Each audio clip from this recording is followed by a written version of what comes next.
Fraud cases form a very large part of the work that I do. They are often very big cases with tens or sometimes even hundreds of thousands of pages of documents, and frequently are allegations of conspiracy to defraud, which involve a number of people, a number of companies, and a very large number of transactions. The interesting thing about fraud cases is that, unlike things like murder cases, it is often admitted that the fraud did take place. And the real question is not whether there was a fraud, but whether there is sufficient evidence that your client played a knowing part in the fraud, and if he did, that he was at the time acting dishonestly.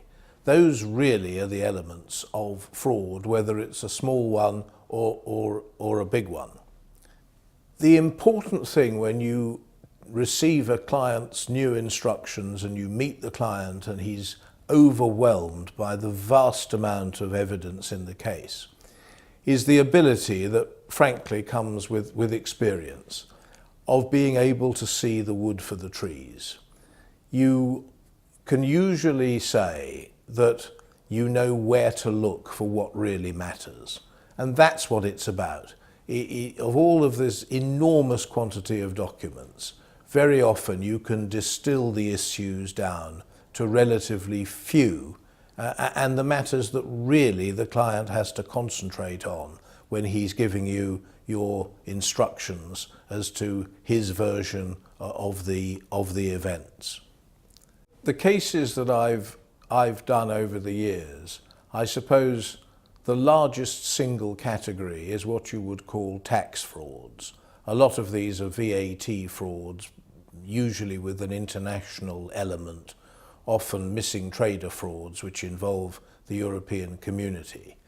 But you also, and where I should say you get losses, theoretical losses to the government, sometimes of hundreds of millions of pounds.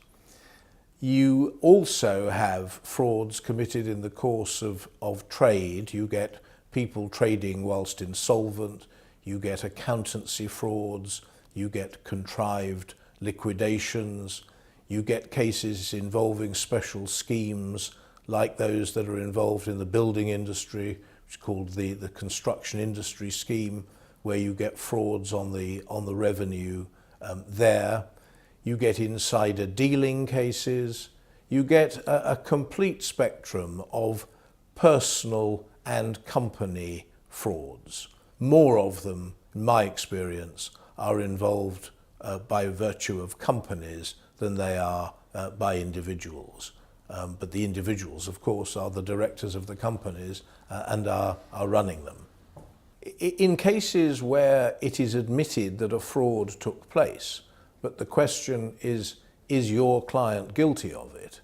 The main effort in most of these cases is trying to show that this fraud could have taken place without your client realizing it at all, and that you can point the finger of blame at somebody else, somebody other than your client, who actually was responsible and who was doing things without your client's knowledge or active dishonesty.